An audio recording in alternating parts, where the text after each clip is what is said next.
Vous savez, il y a de ces journalistes de carrière qui, même après, ne lâchent pas le morceau.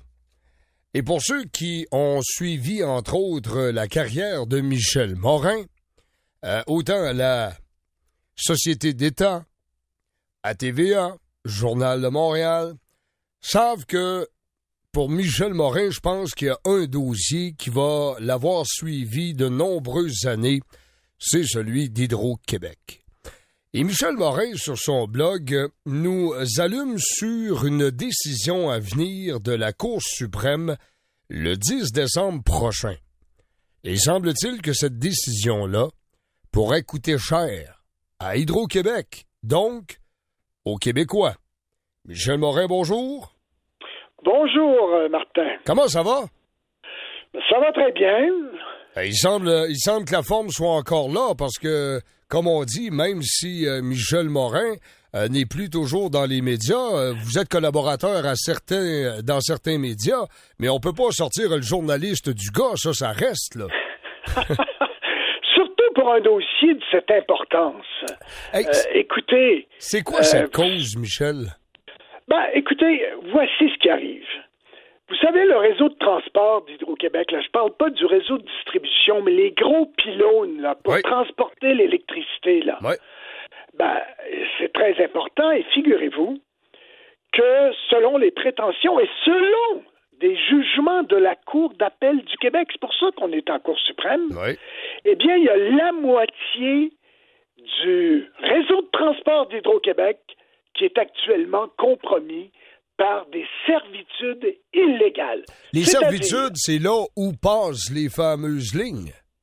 Oui, mais quand on s'installe sur le terrain de quelqu'un avec un pylône, il y a généralement une servitude qui reconnaît que ce pylône-là a été installé par Hydro-Québec. Mm-hmm. Or, il se trouve que depuis 1980, il se trouve qu'Hydro-Québec ne fait plus les choses de la même façon.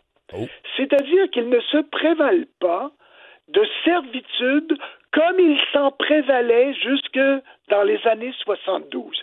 Et c'est pour ça que le réseau d'Hydro-Québec actuellement est compromis par des servitudes qui sont illégales. Le mot est fort, vous me direz, mais c'est tellement important que Hydro-Québec, depuis les années 80, n'indemnise plus vraiment, sous forme vraiment les propriétaires, sauf sous une forme symbolique, lorsqu'ils s'installent avec leurs pylônes.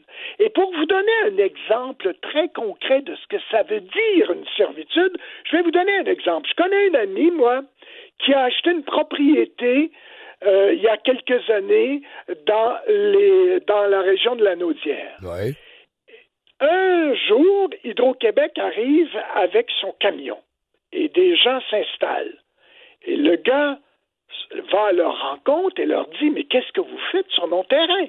Monsieur, on a tous les droits.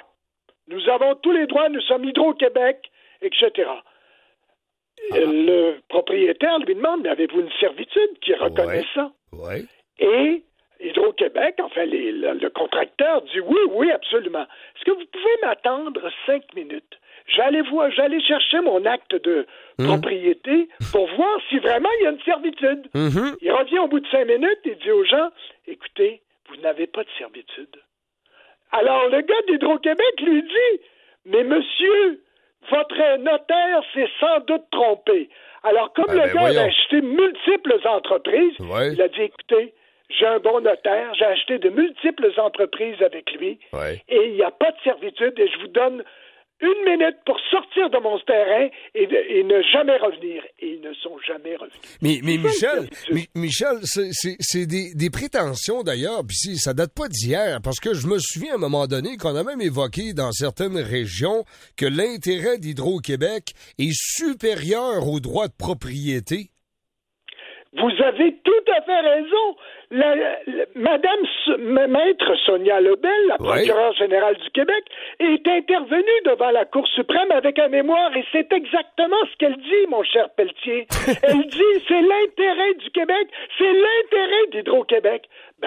Figurez-vous que la Cour suprême qui va entendre ce plaidoyer le 10 décembre, comme vous l'avez dit, à Ottawa, qui va rendre son jugement probablement quelques mois plus tard, je pense qu'elle va reconnaître qu'on n'est pas encore dans un pays communiste, mon cher Pelletier. Mais Michel Morin, ça veut dire que si la Cour suprême, c'est l'ultime tribunal au Canada, si la Cour suprême vient donner raison aux propriétaires des terrains, de ces fameuses servitudes illégales, ça veut donc dire qu'il y aura compensation financière?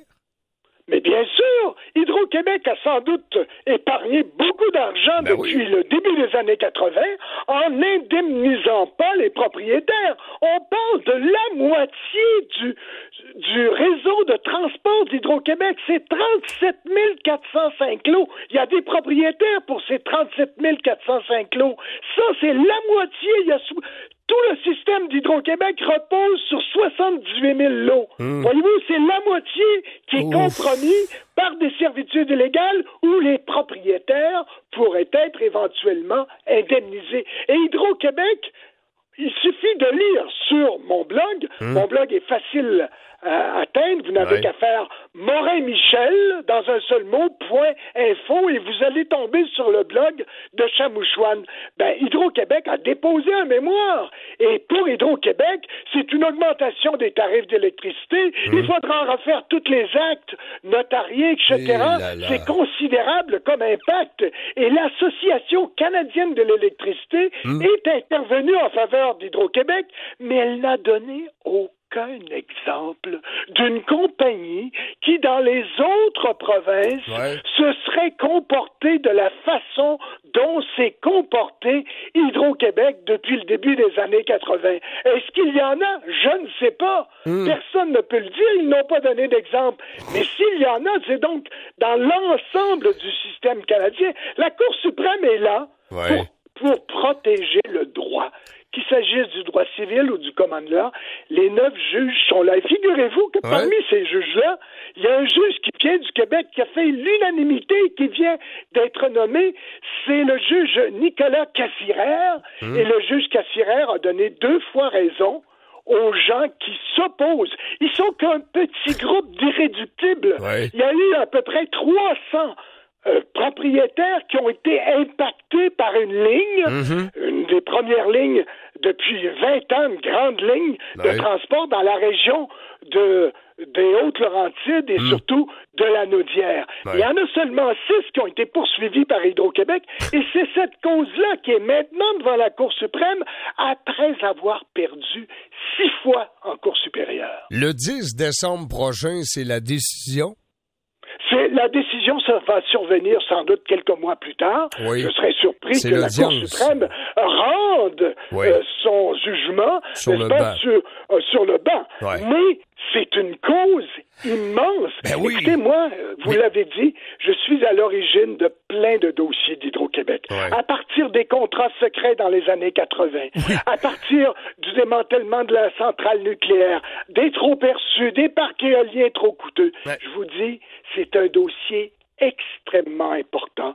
De l'importance à tel point que moi-même, il y a 1 an, je pouvais pas croire que ça continue en cours. J'ai prévenu le président d'Hydro-Québec par courrier enregistré en lui disant, saisissez-vous l'importance de ce dossier-là, des conséquences de ce dossier-là. Alors, la semaine passée, j'ai rejoint le bureau du premier ministre. Et on m'a dit, non, on va laisser ça au ministre de l'Énergie. Alors, on pourrait avoir un dur réveil suite à une éventuelle décision de la Cour suprême. Et si vous connaissez quelqu'un qui a un pylône sur son terrain, prévenez-le.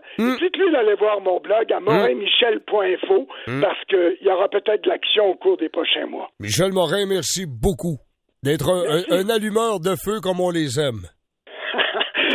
Bonne fin d'après-midi. Salut, Michel Morin. Il longe pas sur Hydro, mais là, c'est peut-être, puis il l'a dit, là, c'est peut-être une décision du plus haut tribunal du pays qui pourrait s'avérer l'un des plus coûteux pour Hydro-Québec. Mais Hydro-Québec, pas mal nous autres.